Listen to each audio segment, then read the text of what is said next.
我们都在轰轰烈烈的站起来，站起来。Welcome to the 272nd edition of China Now with your gang of two.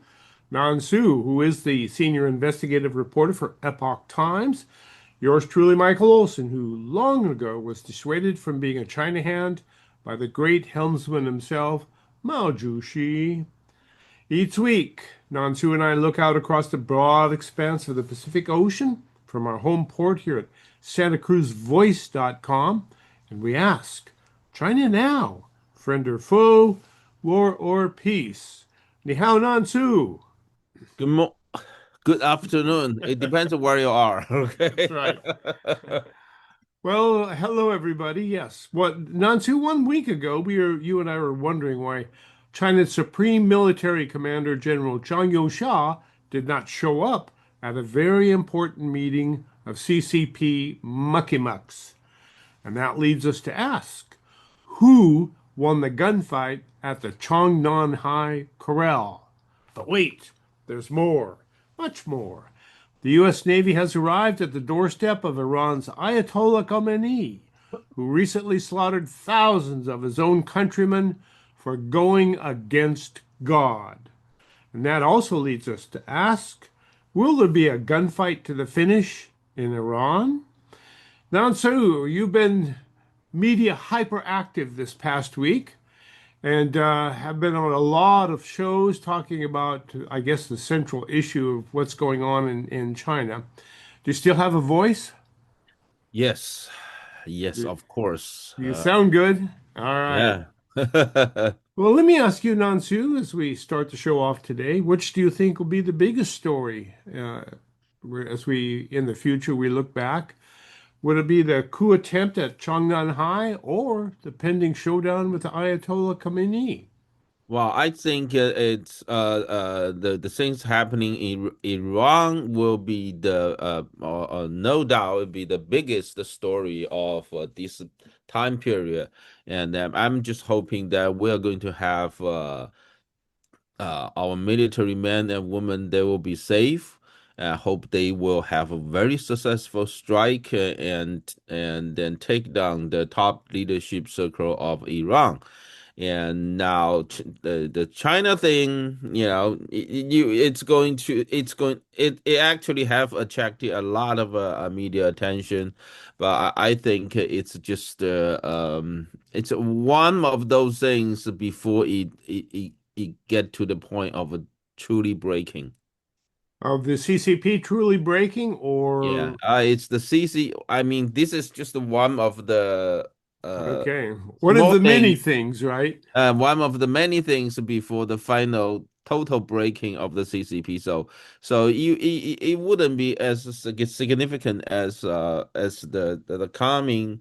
I hope it's going to be in the coming days. I think that our troops are already in the Middle East. So they are just waiting for a perfect moment to make the strike. Well, good. So we'll pick these stories up. Both of them, I believe, are very big for their own reasons. But both of them are very big stories.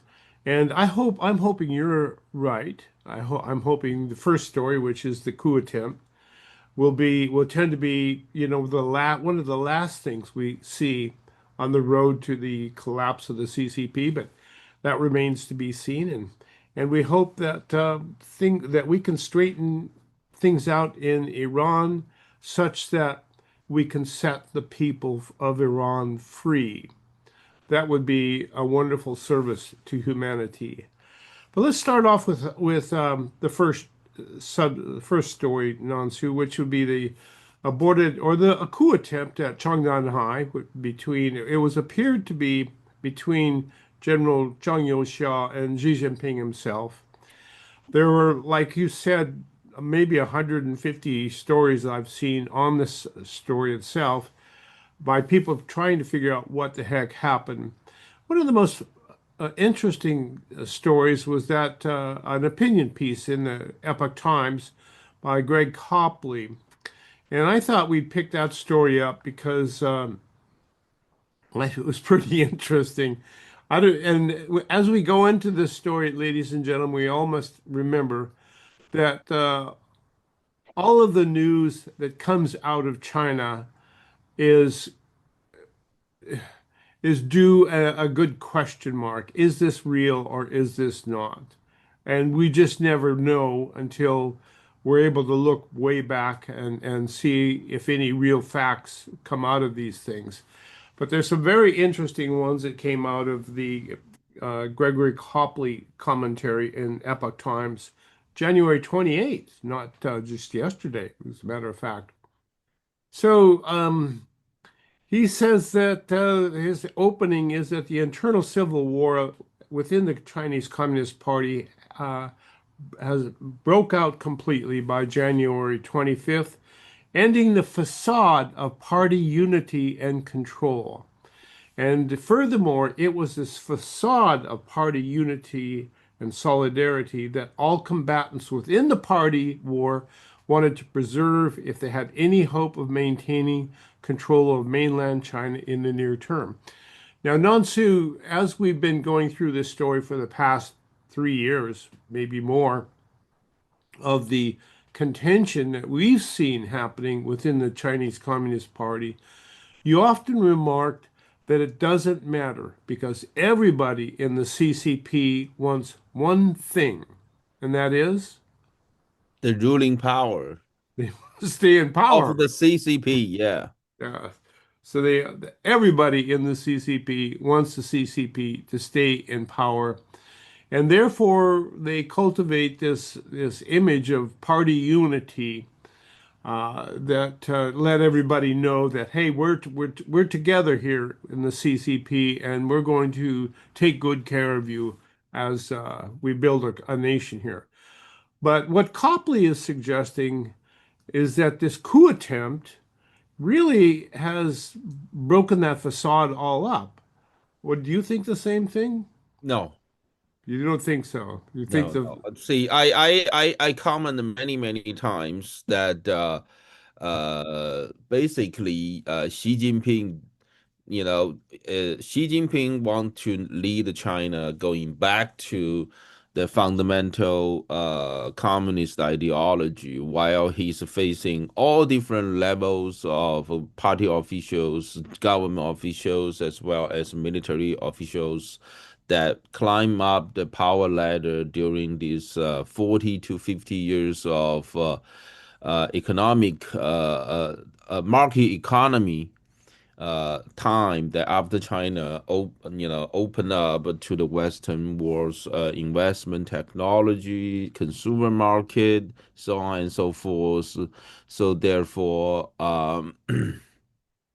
Xi Jinping want to replace a lot of them, if not all of them, but a lot of them, especially those on the those officials on the higher level. It doesn't matter they're, in the government or in the party or in the military. And so in the doesn't he call them tigers and flies? He wants to get rid of them all.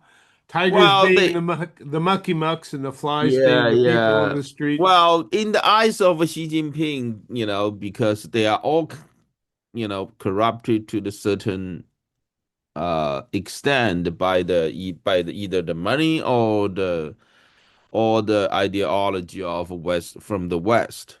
So now, but then he cannot, of course, just one time replace all of them, right? Because that will be a total collapse of the CCP. He doesn't want that. So he's a smart, So I say many times Xi Jinping is not stupid. He's a evil. If you think he's a stupid, then you totally Yeah, wrong track there. underestimate your enemy, right? Mhm. So now, so in the last few years, there's a lot of people say, oh, this big guy being taken down, that guy being taken down. They all, Xi Jinping's own guy. But now you think about this Zhang Youxia. He was promoted to the number two guy in Chinese military in 2017. That's the Well, second term of Xi Jinping. So he is still the Xi Jinping guy, right? very much so. And they were little princes. together, Right, right, right. which is to say, both of them were children of revolutionary founders. That's right. And so I think I think in the past few years, in past many years actually, Xi Jinping took the party leadership in 2012. In his first term between 2012 to 2015, he has been in fight with another faction, that's Jiang Zemin's Jiang faction, Zemin's fashion. to really control the power, right? To consolidate his leadership power. Now, ever Well, since just explain the nature of the Jiang Zemin faction, because they were the ones who were really into making money. yeah, yeah, yeah. They Well, were the ones that now, were they are all in, the all the these leaders prior to Xi Jinping, they are all in the business of making a lot of money, personal wealth. Now, the second generation leader of China after, the first generation, of course, just Chairman Mao, right? The second generation was Deng Xiaoping. He was the one, invited by Carter to visit the United States in the beginning of 1979, uh, right after U.S. China normalized their diplomatic relation. Now, so you know, he's facing a nation that totally broke economically after 10 years of chaos of cultural revolution. now we're speaking of Deng Xiaoping. Yeah, Yeah. yes, he came specifically for money. That's it. Give me your money, Yeah, yeah, yeah. and I'll send you some pandas. Because I read a book that was written by the top U.S. China relation scholar in China, and now his name was Li Shenzhi. He's a very liberal, for to the Western philosophy. Well, Now, when you say liberal, everybody here in the United States will think, well, that means he's a lefty, or no, no, is no, that no, no. He's not. He's okay? in China. You're talking about, from the angle of extreme leftist, from because they are totally communism, right? Right, right. Okay, But gotcha. but liberal to the communism, meaning they are, somewhat Op towards o- the middle. Open to the West or Yeah, open open to to the other West. ideas. Right. Okay, Yeah. good. Okay. So he wrote a biography, 50, it named 50 years up and down uh in the storm, that summarized from 1949 to 1999, that 50 years of Chinese Communist Party, his his personal uh, angle. He rode 50 years and up and down in the storm, and now he was one of the guy who, followed Deng Xiaoping. He's in the Deng Xiaoping's crew. When Deng Xiaoping visited the United States in 1979, in the beginning of 1979.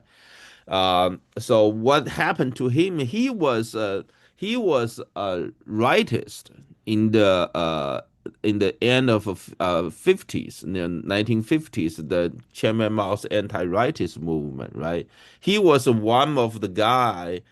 He was one of the guys personally appointed to to be cracked down as a rightist by Chairman Mao.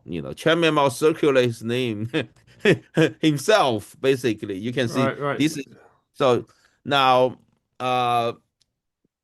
In 1979, when Deng Xiaoping Deng Xiaoping was planning his trip to visit the United States, and everybody, he need a team basically.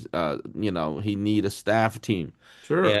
and then people ask him, who do you want to bring with you to United States? He said, whoever belonged to the team of Zhou Enlai when he visited, Oh, very good. foreign countries. Those are the people I wanted because Deng Xiaoping didn't have his team yet. Because he has been on the house arrested, for a long time. How many times was Deng Xiaoping arrested by Chairman Mao? I mean, At least two. at least two twice, Yeah, right? yeah, yeah. Yeah, he's so he just went back to the power. He didn't have his own team yet, so now and then so people look at the Zhou Enlai's list. The Zhou Enlai was the former prime minister during Chairman Mao's time, right? So they look at his staff and he found his name, Li Shenzhi, this guy, and he was still in the farm. As a farmer, it's like a forced labor camp, feeding the pigs for from the end of 50s to like the end of 79 80 70s. That's like 20 years. He has been feeding the pigs for 20 years.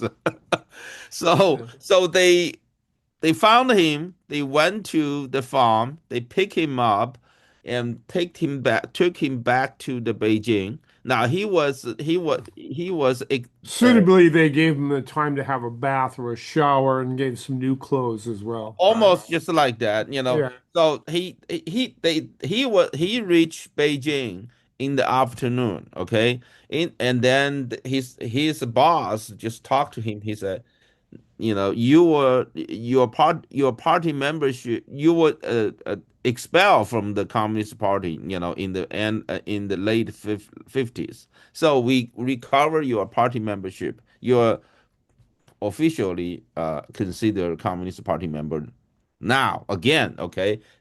After 20 years without the party membership, now you're a Communist Party member.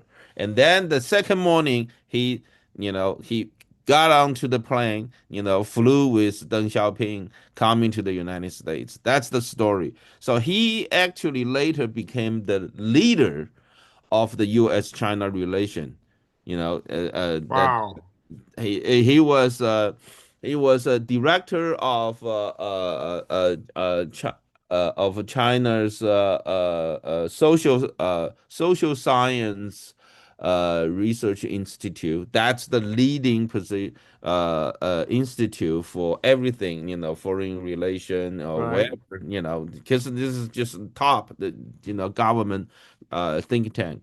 But he's leading, the U.S. China relation, that part of research. And in 1989, uh, so now let's go back. First of all, I'm getting ahead of myself. So he remembered on the plane flying to the United States, he personally asked Deng Xiaoping why you are in such a hurry to go to United States and why the U.S.-China relations is so important to China. And Deng Xiaoping said, everybody getting along with the United States become rich. Okay. So you can see from that sentence that he's coming to the United States not for anything else, but for money. But for Okay? money, yeah. It's for money. Now, Which is almost exactly the opposite of Chairman Mao. If it okay, gets right down to it. right Because now, because because Deng Xiaoping was tasked with revitalizing an almost dead China. I that's mean, right. the I Cultural mean, Revolution had almost completely destroyed destroy, yeah, its China. economy, right? Yeah. So now, now, in 1989, that's 10 years later, he ever since then, he started leading the U.S.-China relation research as a think tank leader, top think tank leader. And in 1989, when Deng Xiaoping cracked down, the brutally bloody crackdown of Tiananmen Square massacre. Now, Li Shenzhi, this liberal guy, we talk about the writer of the biography, and he quit. He quit his job, and and when he quit the job, he make a very famous statement uh, that many people still remember. That he said he doesn't want to be an official under the gun. The So official of the gun? he doesn't want to serve the Communist Party under a gun. Ah, okay. Okay, so in that's 1989, and in 1999, he went back home. He spent 10 years, and then he wrote this biography style and talk, and then in 1999 he published it, and in just right before October 1st, the China's National Day, and the name of the book is like Up and Down in Storm in the last 50 years. Do you know if that's been translated into English? Yeah, yeah, that no, I don't think so. I Oh, don't okay. think so. I That'd I be read, very interesting. yeah, yeah, yeah. Yeah, I read a book probably 20 years before. I forgot most of them already. But anyway, but it doesn't matter. Now, one thing here is very important. We need, I think the United States, there was a lot of people, especially those so-called China experts, they never learned from before. They keep making the same mistake, again. We're doing the again, just in the last couple of weeks, we see a lot of people start, this rosy thinking, the change of the Communist Party. Now, it's not that easy. Now, keep in mind, in 1989. George W. Bush didn't do much when, Deng Xiaoping, had that bloody crackdown of students during the Tiananmen Square massacre. And in 2000, when our Congress gave China PNTR, they did it, just less than a year after China started cracking down.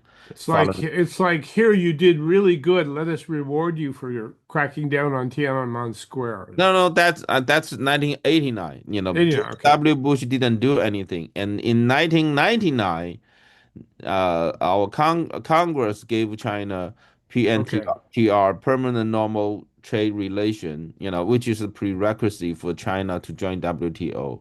They Right. did in the next year. Now, but 1999, when the Congress gave China a PNTR, it's just like a few months after China start, cracking down Falun Gong group. It's like Okay, gotcha. 100 million people practicing that, and then have you ever seen, such a huge, tremendous religious crackdown in human history? It's never before. And while Well, our Congress gave China PNTR, just a few months after China started cracking down such a huge group, and then they're hoping to bribe the CCP to make change. Does that make sense? What's the most fundamental thing for the United States founding fathers build this nation? That's religious freedom. freedom, freedom of speech, freedom of religion, freedom to carry a gun. Ladies and gentlemen, this is China Now. We're looking at the events of the past couple of weeks and maybe the events of the coming 2 weeks with questions about the coup attempt, the apparent coup attempt that took place in Zhongnanhai in Beijing. And we're going to ask who won. So hang in there and stay tuned. We will be right back after these very important messages.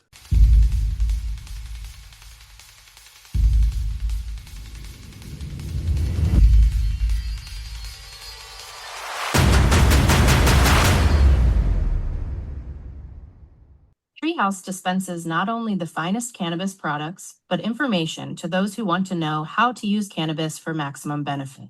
Hello, I'm Jenna. If you would like to know how best to use cannabis, ask your friends and neighbors at Treehouse Dispensary, 3651 SoCal Drive. If you're 21 plus with a valid ID, no appointment is necessary and the information is free. Order online at ourtreehouse.io and pick up at our drive-thru. See you soon. The IRS is knocking on the door because you owe back taxes.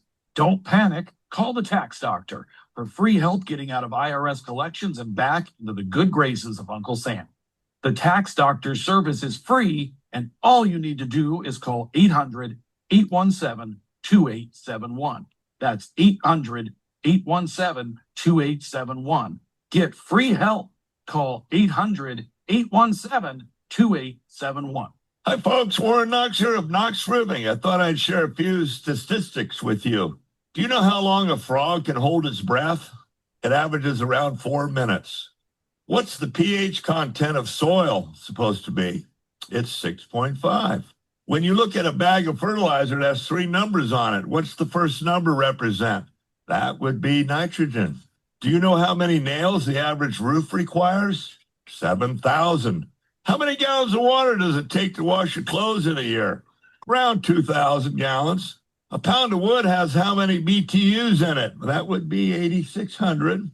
What's the percentage of roofing companies in the United States that will be out of business after they've installed a roof? Believe it or not, it's 80%. Here at Knox Roofing, we're still going strong, exceeding 15,000 homes now. Okay, give us a call here at Knox Roofing at 461-0634. Thanks, folks.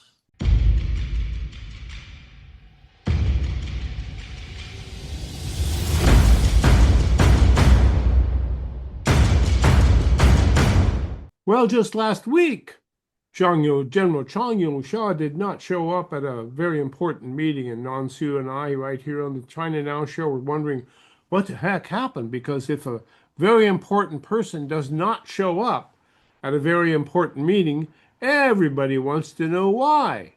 And so I guess we kind of figured out why, because General Zhongnanhai has been arrested, as we understand. At least that's what the rumors are.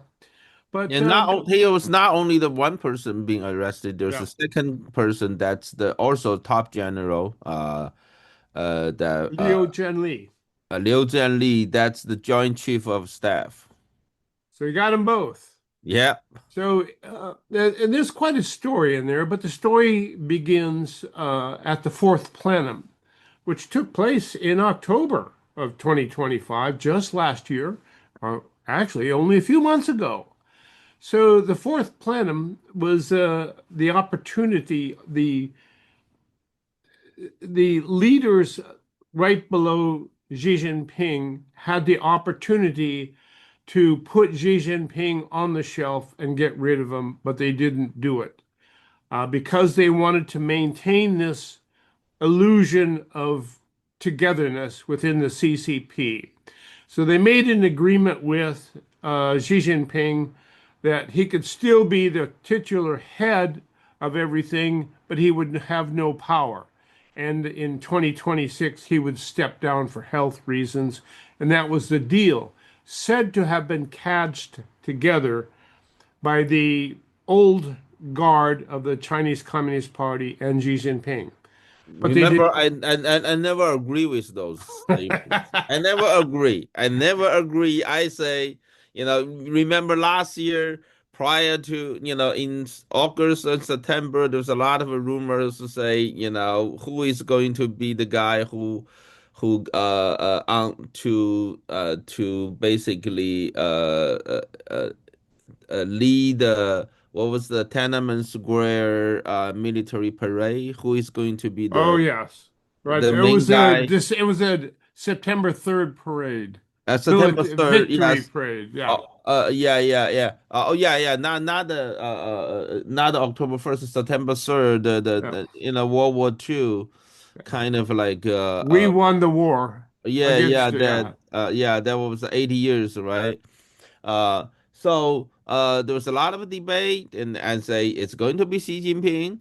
And then when they have this October meeting, there's still prior to the meeting, fourth plenary meeting, there's a lot of debate. If they're going to take the power from Xi Jinping, I say no. And then a lot of people say Zhang Youxia is going to take the power from Xi Jinping. I say no, that's just impossible. And now, Zhang Youxia is being arrested. Then so a lot of people say they are falling down. I say no.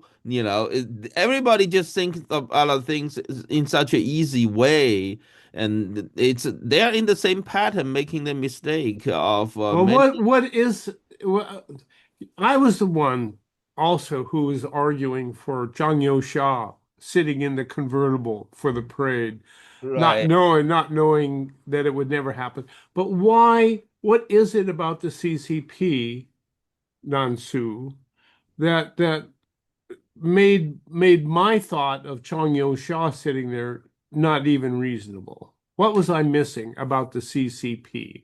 Well, I think the people, not just only you, but a lot of people, basically look at these things in the ways much easier because we all have the Western minds. We grew up in the Western world, so therefore they are underestimated, the communist ideology. It's almost like a religion, right? Think about how Well, hard for it is the state religion of China. yeah, yeah. Well, It's common, basically, yeah. it like the party leader. It's like Khamenei in Iran. It's just very hard to take him down. It's almost like a religion, except that they believe atheist. They are the atheists, right? They don't believe. That's even harder because you have a whole party, of close to 100 million people party membership that all these people they want the ruling power of a communist party, and because if a communist party falls down, everybody will lose, All 100 million of them will lose their food personal chain. interest. Right, Yeah. right. So now there's a tremendous interest there to keep the Communist Party going. And they all realize that the Western economy, it's the market economy that the Deng Xiaoping brought from the Western world, after all these years, from the early 80s to 2012, before the Xi Jinping took leadership of the party. It's a substantial threat to the ruling power of Communist Party. So they all realize that, and that's why Xi Jinping has been able to lead the party in the past 13 and almost 14 years in the way he wants to lead China going back to the fundamental communist ideology, because They know it doesn't work, well, but they it know works for because them, yeah, right? yeah. Although all level of party member, inside the Communist Party and then in the government, in the military, they all became, unbelievably rich. You know, There you go. but however, while at the same time they knew long term wise, the market economy, it's a substantial threat to the ruling power if And a they. quick parenthetical. Yeah, They and know then that the market economy works. They know it's a substantial threat to the Chinese Communist Party. And the best example of it is right offshore in Taiwan. And is that the reason Xi Jinping is so intent on taking back Taiwan, or taking it, not taking it back, but taking it in the first place? It was never yeah, part yeah, of China. that's right. So Uh, that threat, those people living in Taiwan are smiling, they're happy, they're walking freely up and down the street, well, that's a part and of they the have, reason. Yeah, it's yeah, a part of the reason they want to take Taiwan. It's a part of it, not all of it. not all, Because, right. yeah, they also have these, so-called the Chinese so-called patriotic thing that going on because they believe historically, ever since the Opium War 1840, that China has been invaded and controlled and destroyed by the Western world, and therefore, taking Taiwan back, it's a part of that, to wipe out the long history of Subjugation. yeah, yeah, that kind of a feeling, right? So that's now, going back to our story now, uh, at least Xi Jinping is was have been able to convince all different levels of Communist Party officials, that the party's central power has been challenged by the market economy. Hmm. So therefore,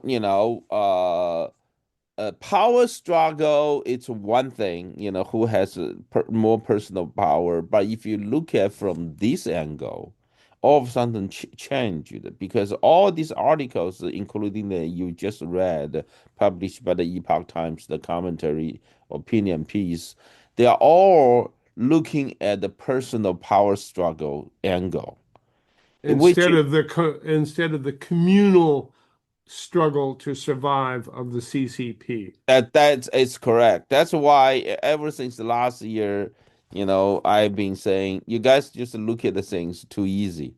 It's just the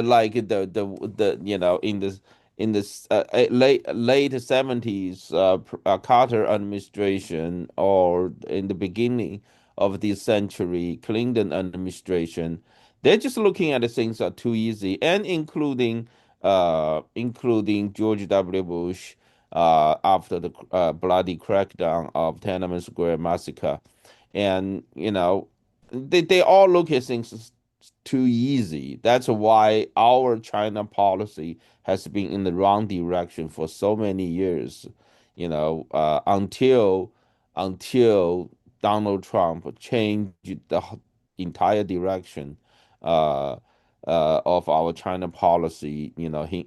During his first term in White House.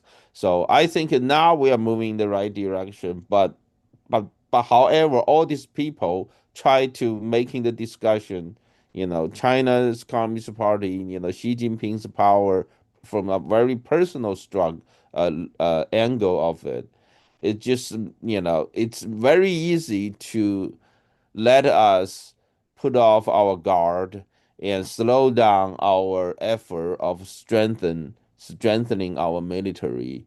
And that so I totally disagree. I say, the only way we can defend the peace right now, it's we have to, strengthening our Yeah. military as quick as possible. Not enough. Well, so what you're telling us, Nansu, I think, let me see if I can paraphrase it, is that you're looking at the wrong ball, people. The real ball is the Chinese Communist Party, and not these individual yahoos like General Zhang Youxia or Xi Jinping. It's really the evil one is really the CCP. And you have to realize that no matter who's in charge of the Chinese Communist Party, it is an organization that transcends the individual, and it's therefore we have to keep our eye on that. It is the CCP. Yeah, well, there was a lot of confusion for practical reasons because from the Communist Party leadership, the United States people living in the Western world often see some of the people they believe are reasonable, like a second generation leader Deng Xiaoping, or or Or uh, Zhang Youxia. or Jiang Youxia, or maybe Jiang Zemin. They love they because uh, for certain reasons, if Yeah. we can have a long talk about that for a lot of reasons. And even Liu He, the one that negotiated with Trump for the trade deal between United States and China during Trump's first term, All but and Wen Jiabao, the prime minister, during Hu Jintao's time. But however, Li Ka-cheng.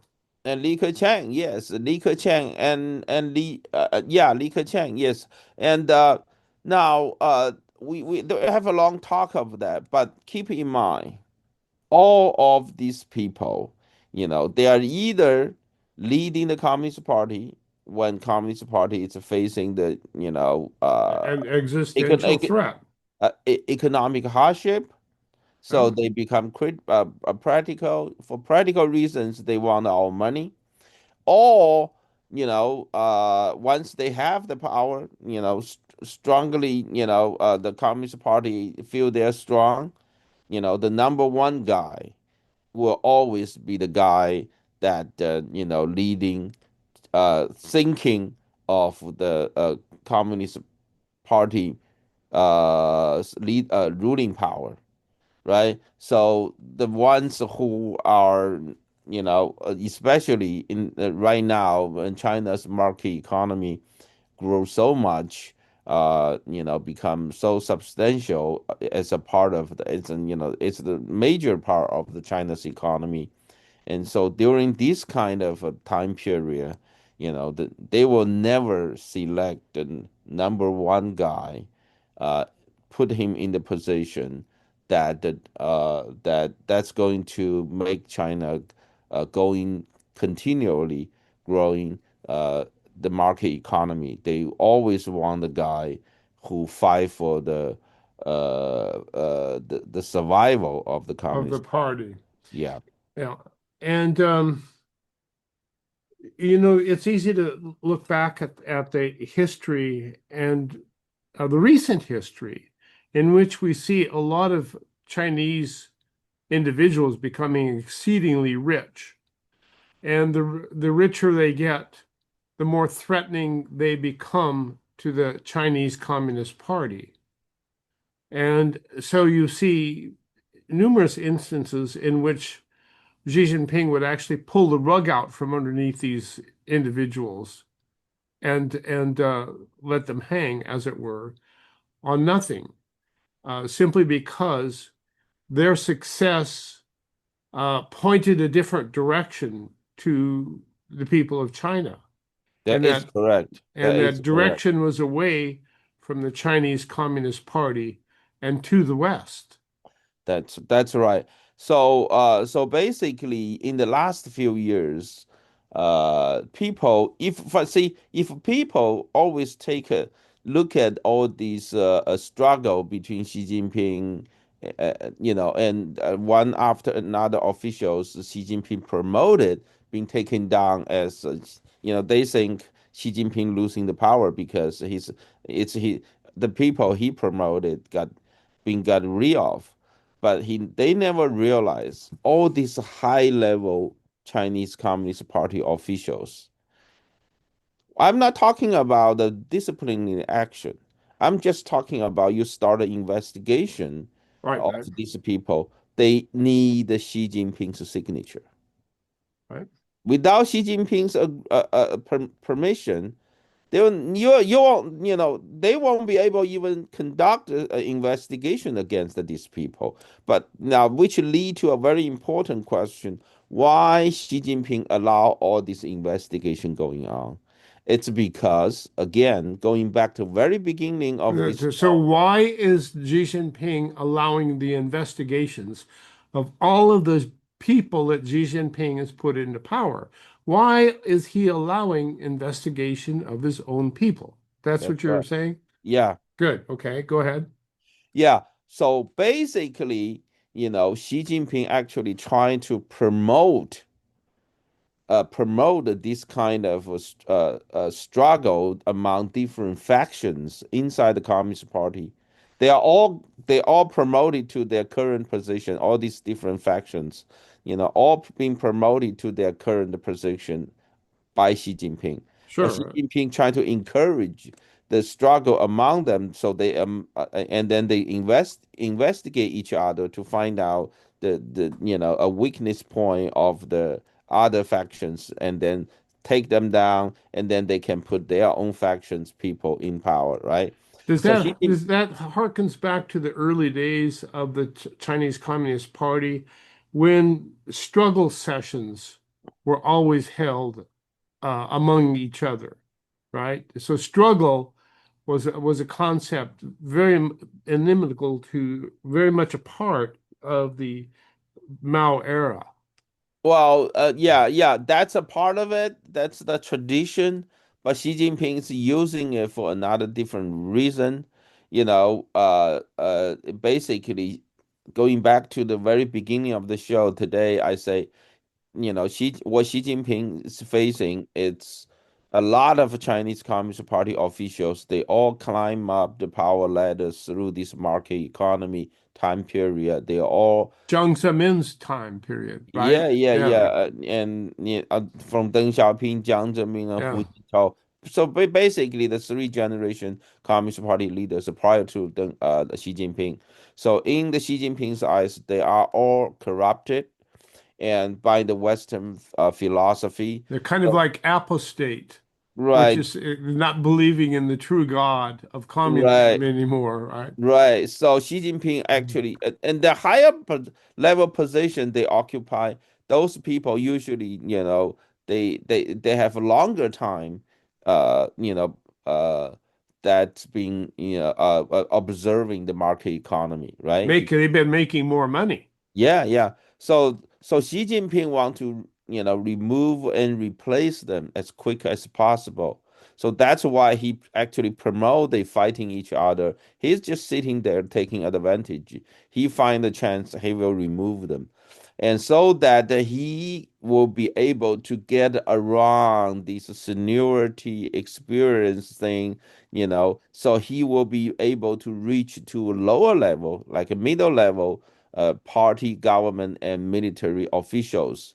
So he will, when he get around with this seniority thing, he will have a lot more choice because certainly there are a lot more middle level officials than the higher level ones. So he will be able, he is hoping he will be able to find someone who will stick with him, follow his instruction, and truly going towards to the fundamental communist ideology. That's what Xi Jinping has been going after. That's why he tried to promote. That's why have been seeing one after another Communist Party officials being taken down, but they all have been promoted to the current position by Xi Jinping himself. But keep in mind, they were promoted by Xi Jinping. Doesn't mean Xi Jinping liked them. It's because Xi Jinping cannot get around this seniority thing. He cannot go to a very low level, pick up an official, Right. put this guy on the top. He have to go through a certain period of time so he can, transitionally using these party officials and then gradually, get rid of them. And that process is still going on. After Zhang Youxia being arrested, there was many there were several U.S. government officials came forward and say they like Zhang Youxia. He is the guy, and that the U.S. government, U.S. military, Somebody you could do business with. you can do business, right? But think about that. Think about Li Keqiang. Yeah, That's what we want, right? But yeah. he died, He got heart attacked. a heart Well, attack. We don't even know it's the true. That's the true reason, right? yeah. See, this is what it is. These guys we like. Xi Jinping is against. Yes. See, this Okay. is you see this the whole thing. It's really the communist, the ruling power. It's really the way that Xi Jinping chose for the future of China, and the direction it's moving towards to the fundamental communist ideology. That's what it is. That's a religion. You know. Gotcha. Now that points to one of the big problems Xi Jinping has with respect to the people that are running the show, and that is the little princes who have been raised in the lap of luxury and privilege within the Chinese Communist Party.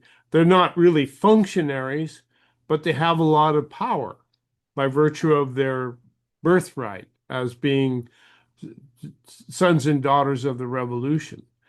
And so they're in this problem circle as well, are they not? Well, many of them, yes. But keep in mind, they don't like Xi Jinping. Many of them don't like Xi Jinping, but also they also have the same common ground with Xi Jinping. Not to forget, because Communist Party, it's where they can get money from. It's money. If Yes. the Communist Party lost the ruling power, they are in the same boat, right? So that's why they are, all these Communist Party members and then the government officials, military officials, all these second generation, these prince generations, uh, or princess generations, Mm. they are in the same boat. So don't not to forget that. That's why it's very hard. It's not that as easy as people think. Oh, they don't like him. They're going to get rid of him. Not to forget their common ground. Not to So, forget their common ground. I've often made the comment, Nansu, that it appears to me that China is really not a country. It's more similar to a prison than it is a country. And there's a warden and there's 1 million plus guards. And the warden and all the guards have a lot at stake to keep the prisoners under control because they have access to all of the goodies, the money, the food, the places to live. So when you're a prisoner, when you're a guard, you have access to everything. When you're a prisoner, you have access to nothing. And that appears to me to be what China has become by virtue of its ownership of the Chinese Communist Party. It appears as though the only people who would be opposed to the Chinese Communist Party are the 1.3 billion people who are not members of the Chinese Communist Party. Yeah, I know. Just it's a very sad to look at China that way. It just It is sad, um, but it appears to be the way it is. The Chinese army is not the Chinese army; it's the Chinese Communist Party's army. That it's correct. It's a party army, not a army that really belong to the government. The government really have no control of the army. It's the Ah, party army. Now and think that about takes us back to Zhongnanhai. And yeah. so we're going to have to take a top of the hour break here. But when we come back, I'd like to pick up the plight of General Chang Yo-xia and what appears to be his effort to overthrow Xi Jinping in the recent coup attempt at uh, in Beijing there. So we're going to take a quick break, but when we come back, join us for a continuation of that. And also, we're going to go to Iran. Boy, the fun never ends, so stay tuned.